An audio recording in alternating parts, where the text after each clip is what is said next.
ஆதி என்னும் பராபரையே, அன்பான மனோன்மணியே, சோதி எனும் பஞ்சகத்தாலே, சொற்பெரிய கரிமுகனே, தீர்த்து நீக்கும் கந்தவளே, திருத்துகின்ற குருநாதர்களே, 18 சித்தர்களே, பண்பான பரமசிவமே, ஓதிய ஜோதிடங்கள் உரைப்பதற்கு நாதவந்து வடிவாக நல்ல துணை ஆவீரே. உலகில் உள்ள தமிழ் பேசும் அனைத்து நாள் உள்ளங்களுக்கும் மற்றும் ஜோதிட சான்றோர்களுக்கும் மூத்தோர்களுக்கும் ஆர்வலர்களுக்கும் மற்றும் இந்த காணொலியை காணும் உங்களுக்கும் ஆஸ்ட்ரோராஜின் இனிய நல் வணக்கங்கள். ஆஸ்ட்ரோராஜ் போட்காஸ்ட் என்ற பெயரில் வரக்கூடிய வலைதளத்தில் தொடர் காணொலிகளாக கொடுத்து வருகிறோம். அதில் ஜோதிடம் சார்ந்த பதிவுகள், மருத்துவம் சார்ந்த பதிவுகள் மற்றும் வாழ்வியல் சார்ந்த பதிவுகள் அல்லது அடுத்து பேசும் பிரபஞ்சம் என்ற ஆன்மீக தலைப்பில் இந்த 4 வகையிலும் காணொலிகளாக கொடுத்து வருகிறோம். அந்த வகையில் முதலில் ஜோதிடம் என்ற பதிவை தேர்ந்தெடுத்திருக்கிறோம். அந்த ஜோதிடம் சார்ந்த தகவல்கள் எக்கச்சக்கமாக கடந்த 25 வருடத்தில் இருக்கலாம். அந்த தகவல்கள் நூல்களில் சொல்லப்பட்ட தகவல் எந்த இடம் ஒத்துப்போனதோ அதை மட்டும் நடைமுறையில் ஒத்துப்போன தகவல்களையும் அனுபவத்தில் சரி என்று பார்த்த தகவல்களையும் உங்களுக்கு காணொலிகளாக கொடுத்து வருகிறோம். நம் ஜோதிடர்கள் எல்லாவற்றையும் சொல்லுவது போல் சொல்லுகிறார்களே ஒழிய நிறைய விஷயங்களை சொல்ல மறுக்கிறார்கள் அல்லது சொல்ல விருப்பப்படுவதில்லை. அந்த குறையை நாம் நிவர்த்தி செய்ய வேண்டும் என்ற எண்ணத்தோடு நாம் அனுபவத்தில் பார்த்த அத்தனை தகவல்களையும் உங்களுக்கு காணொலிகளாக தருவதென்று முடிவு செய்து காணொலிகளாக கொடுத்து வருகிறோம். அதில் தியாகராஜசேகரன் என்ற 1925ஆம் ஆண்டு வெளிவந்த நூலிலிருந்து பாவக பலன்கள் மற்றும் பாவ பலன்கள் சம்பந்தப்பட்ட அனைத்து தகவல்களையும் நூலில் பார்த்த அல்லது படித்த நடைமுறையில் ஒத்துப்போன அத்தனை தகவல்களையும் காணொலிகளாக கொடுத்து வருகிறோம். அதில் இன்று 12ஆம் பாவம் என்று சொல்லக்கூடிய மோட்சஸ்தானம், விரயஸ்தானம், அயன சயன போகஸ்தானம் என்று சொல்லக்கூடிய 12ஆம் இடத்தில் நின்ற கிரகம், 12ஆம் இடத்துக்குரிய கிரகம், 12ஆம் இடத்தை தொடர்பு கொண்ட கிரகங்கள், 12ஆம் இடத்துக்குரிய கிரகங்கள் பெற்ற சேர்க்கை பார்வை, 12ஆம் இடத்தில் இருக்கக்கூடிய கிரகங்களுக்கு சேர்க்கை பார்வை போன்ற தகவல்களை இந்த பதிவில் பார்ப்போம். சரி, 12ஆம் பாவம் என்று எடுத்துக்கொள்வோம். ஒரு ஸ்தானத்திற்கு 3, 5, 7, 9, 11ஆம் இடங்கள் பலம் பெற்றிருக்கும் பட்சத்தில் அந்த ஸ்தானம் வலுப்பெறும் என்பது நடைமுறை அனுபவம். இதுதான் நூல்களும் சொல்லுகிறது. பலமான ஆசிரியர்களும் முன்னோர்களும் ஜோதிட ஜாம்பவான்களும் இதைத்தான் சொல்லியிருக்கிறார்கள். அந்த வகையில் 12ஆம் பாவத்துக்கு 3ஆம் ஸ்தானம் என்று சொல்லக்கூடியது லக்கினத்துக்கு 2ஆம் இடம். இந்த 12ஆம் இடம் வலுப்பெற்றால் 2ஆம் இடம் தேய்மானம் அடையும். அதாவது விரயம் அதிகமானால் தனம் தானாக குறையும் என்பது கருத்தில் கொள்ள வேண்டும். அதே சமயத்தில் 2 பாவங்களும் நலமாக இருக்கும் பட்சத்தில் அல்லது 2 பாவத்துக்குரிய கிரகம் ஒன்றுக்கொன்று 6, 8, 12 இல்லாமல் 1, 4, 7, 10, 1, 5, 9 தொடர்பு இருக்கும் பட்சத்தில் பொருளாதாரம் சிறப்பாக வாழ்கிறது அல்லது வளர்கிறது. இதன் மூலம் அந்த ஜாதகர் ஒரு நல்ல நிலையினை எட்டி பிடிக்கிறார் என்பதை கருத்தில் கொள்ள வேண்டியிருக்கிறது. லக்கினத்துக்கு 3ஆம் இடமான உபஜயஸ்தானத்தில் முதலிடம் என்று சொல்லக்கூடிய 3ஆம் இடம், விரயஸ்தானத்திற்கு அது 4ஆம் இடம். ஆக படுக்கை சுகத்தையும் படுக்கை சுக சார்ந்த விஷயத்தையும் அல்லது பணம் சேர்க்கும் விஷயத்தையும் அல்லது எல்லா விதத்திலேயும் நமக்கு அதிகாரமும் செல்வமும் செல்வாக்கும் வர வேண்டும் என்ற பட்சத்தில் ஒரு ஸ்தானத்துக்கு 4ஆம் இடம் சுகஸ்தானம் வலுவாக இருக்கும் பட்சத்தில் இவை அனைத்தும் வந்து சேரும் என்பதில் கருத்தில் கொள்ளலாம்.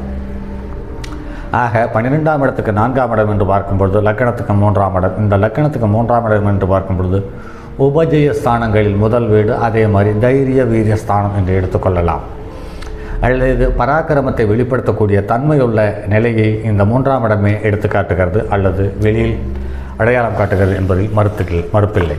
அதற்கடுத்து இந்த லக்கணத்துக்கு 4ஆம் இடம் 12ஆம் இடத்திற்கு 5ஆம் இடம் என்று சொல்லக்கூடிய லக்கினத்துக்கு 4ஆம் இடம் வலுப்பெற்றிருந்தால்தான் மனிதன் எல்லா சந்தோஷத்தையும் இம்மையிலும் மறுமையிலும் சுகத்தை அனுபவிக்க முடியும் என்ற கருத்தோடு 4ஆம் இடம் வலுப்பெற்றிருந்தால் 12ஆம் இடம் தானாக இயங்கும். காரணம் என்னவென்றால் 4ஆம் இடத்தில் எந்த கிரகத்தினுடைய நட்சத்திரம் இருக்கிறதோ அதே கிரகத்தினுடைய நட்சத்திரம் தான் லக்கினத்துக்கு 12ஆம் வீட்டுக்குரிய கிர நட்சத்திரங்களாக அமையும்.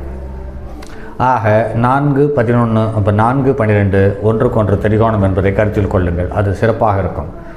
லக்கினத்துக்கு 5ஆம் இடத்துக்குரிய கிரகம் என்று பார்க்கும் பொழுது 5ஆம் இடத்திற்கு லக்கினத்துக்கு 12ஆம் இடம் 8ஆம் இடமாக வருகிறது என்பதை கருத்தில் கொள்ள வேண்டும். அந்த வகையில் பார்க்கும்போது நாம் எல்லாவற்றையும் முழுமையாக அனுபவிக்க ஆசைப்படுவோமானால் நமது குழந்தைகளான புத்திர பாக்கியத்தினுடைய முதல் குழந்தையினுடைய வாழ்க்கையும் நிம்மதியும் கெட்டுவிடுகிறது என்பதை கருத்தில் கொள்ள வேண்டும்.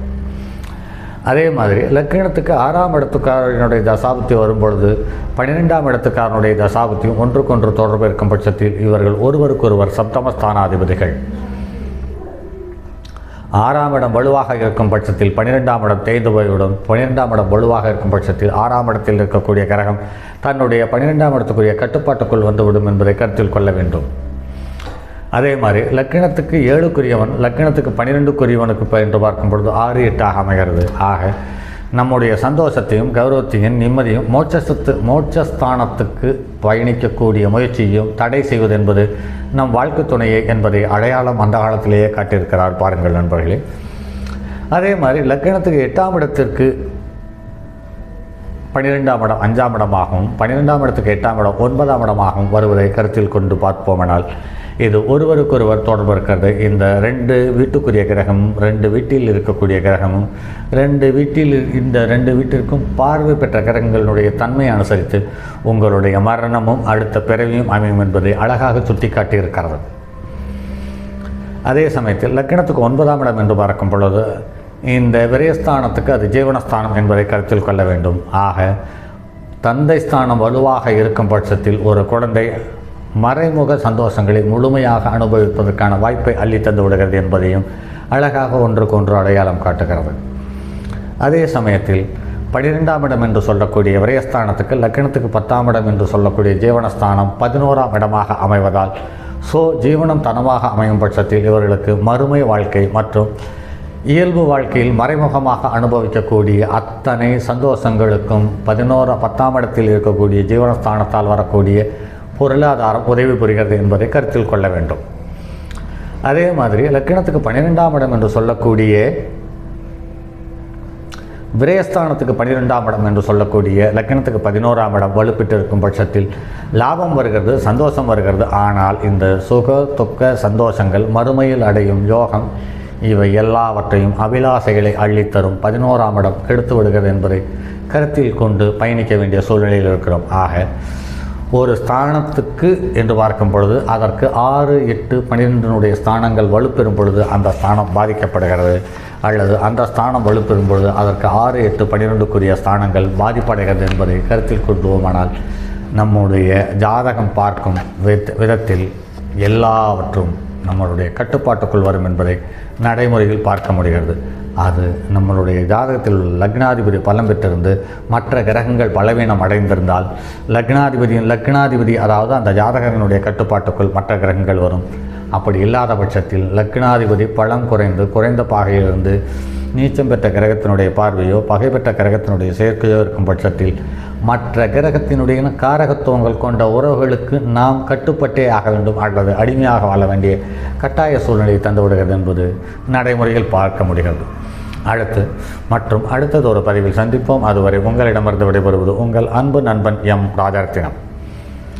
என்னுடைய அலைபேசி எண் 978897299999 மற்றும் ஒரு எண் 9791399649. தங்கமான் மழுவோடேந்தி தன்மதி தலையில் கொண்டோன் மங்கையர் பறிக்கச் சொன்ன மாமொழி ஜோதிடத்தை இங்கு யாம் உரைப்பதற்கோர் இமை என்னும் பிழை வராமல் காக்க செங்கன் மால் மருகன் யானைச்சரன் பதம் காப்பதாமே.